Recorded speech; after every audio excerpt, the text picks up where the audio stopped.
मित्रांनो, मानव हा पृथ्वीवरील सर्वात हुशार आणि बुद्धिमान प्राणी असं आपण म्हटलं जातं. आणि त्याचं कारण पण आहे ते म्हणजे इतर प्राण्यांच्या तुलनेमध्ये जर मानवाच्या बुद्धीचा झालेला विकास आणि त्याने साधलेली प्रगती. कारण मित्रांनो, सुरुवातीला इतर प्राण्यांप्रमाणे राहणाऱ्या माणसानं देखील काळ बदलत गेला तशी त्याची उत्क्रांती देखील झाली. आणि इतकंच नाही तर आता तोच मानव त्याच्या बुद्धीच्या बळावरती इतर ग्रहांवर देखील पोहोचू लागला आहे.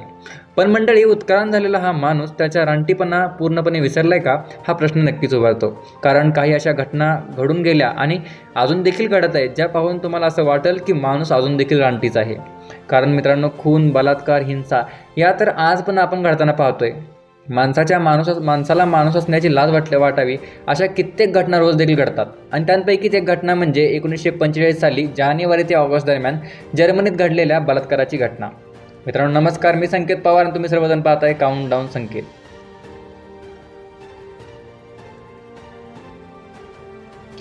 मंडळी, वॉल्टेर झोप्टोक्रांझी या लेखकाने त्यांच्या beyond duty the reason of some soldiers commit atrocities या पुस्तकाच्या माध्यमातून या घटनेचा उल्लेख करून ठेवला होता. त्यांच्या म्हणण्यानुसार 2 मिलियन जर्मन स्त्रियांवरती रशियाच्या रेड आर्मीने बलात्कार केलं होतं. खरं तर मित्रांनो, हे सगळं ऐकताना आणि या घटनेची दृश्य जर बघितली तर आपलं मन सुन्न होऊन जातं.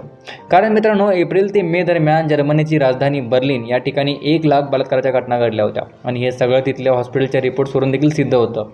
पूर्व प्रशिया, पोमेरेनिया, सिलेशिया या ठिकाणी 14 लाखांहून अधिक बलात्काराच्या घटनांची नोंद देखील झालेली होती. जर्मनीतल्या गर्भपाताच्या शस्त्रक्रिया रोज घडत होत्या आणि असं देखील हॉस्पिटलच्या रिपोर्ट्सवरून सांगितलं जातं. मंडळी, नॅटलिया गिज या सोविनिदाराच्या म्हणण्यानुसार रशियाच्या सैनिकांनी कसलीही तमा न बाळगता जर्मन स्त्रियांवर अत्याचार केले होते. अगदी 8 वर्षाच्या लहान मुलीपासून ते 80 वर्षाच्या वृद्ध स्त्रीपर्यंत त्यांनी कोणाला देखील सोडलं नव्हतं. आणि ते सैन्य म्हणजे बलात्काऱ्यांचं सैन्य होतं. मित्रांनो, झोप्टोक्रांझनी त्यांच्या पुस्तकात म्हणतात की रशियन स्त्रिया सैनिकांनी देखील या कृत्याचा आक्षेप घेतला नाही. काहींना तर गमतीशीर वाटत होतं. आणि या परिस्थितीमुळे जवळजवळ 2 लाख मुली आणि स्त्रियांचा मृत्यू देखील झाला होता. प्रत्यक्षदर्शीच्या या म्हणण्यानुसार एका स्त्रीवर 70 वेळा अत्याचार करण्यात आले होते. खरं तर रशियन रेड आर्मीच्या सैनिकांनी प्रतिशोध म्हणून बलात्कार केलं होतं. कारण जर्मनी सैनिकांनी त्यांच्या मातृभूमीवर केलेल्या हल्ल्याचा हा प्रतिशोध होता. त्यात आणखी भर म्हणजे रशियन सैन्य हे बराच काळ स्त्री सुखापासून वंचित होतं आणि त्यामुळेच त्यांच्या पाशवी पण बाहेर आलं होतं. खरं तर एका सोव्हिएत मेजर एका ब्रिटिश पत्रकाराला सांगत होते की माझे सहकारी हे शरीर सुखासाठी इतके भुकिले होते की त्यांनी 60, 70, 80 वर्षाच्या वृद्ध स्त्रियांवर देखील अत्याचार केलं होतं. मंडळी, 1948 नंतर जर्मनीतल्या बलात्काराच्या घटना एकदम कमी झालेल्या दिसतात. आणि या काळात सोव्हिएतच्या सैन्याने जर्मनीतून काढता पाय देखील घेतला होता. गॅव्रिल कोप याच घटनेतील एक पीडित वयाच्या 80व्या वर्षी त्यांच्यावर झालेल्या अत्याचाराविषयी एक पुस्तक लिहिलं होतं. त्यांनी स्वतःचं नाव घालून त्यांचं हे पुस्तक प्रकाशित देखील केलं. आणि असं करणाऱ्या त्या पहिल्या जर्मनमधील महिला होत्या. आणि त्या पुस्तकाचं नाव होतं वॉर इच ब्लूम्स इन मॅटचेन, म्हणजेच why did I have to be a girl. Russian सैन्यानं जेव्हा 1945 साली त्यांच्यावर अत्याचार केलं होतं तेव्हा त्यांचं वय फक्त 15 वर्षाच्या होत्या. 14 दिवसाच्या अवधीत त्यांच्यावर अनेक वेळा बलात्कार देखील झाले. आणि त्यांना त्या वयात लैंगिक संबंधाबद्दल काही माहीत देखील नव्हतं.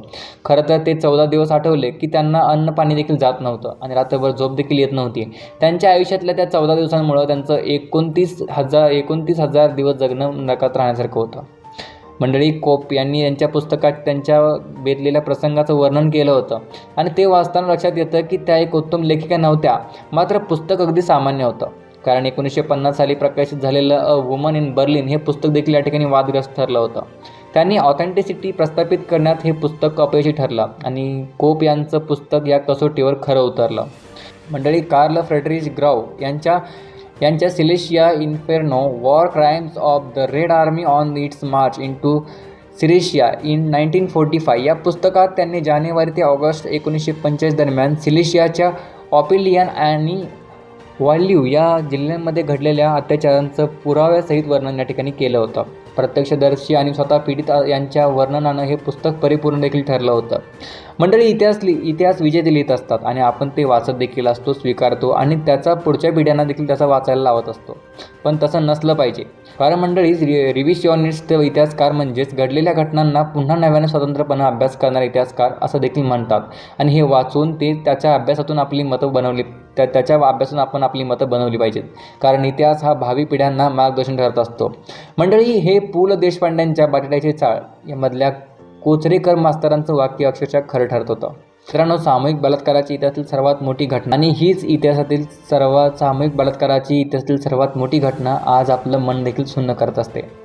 मंडळी, घटना ऐकून खरं तर प्रत्येक सामान्य माणसाच्या अंगावर काटा आल्याशिवाय राहत नसतो. मंडळी, मी आशा करेन की तुम्हाला आजच्या व्हिडिओच्या माध्यमातून इतिहासातील अशी हक्क करणारी घटना आणि नवीन अशी माहिती मिळाली असेल.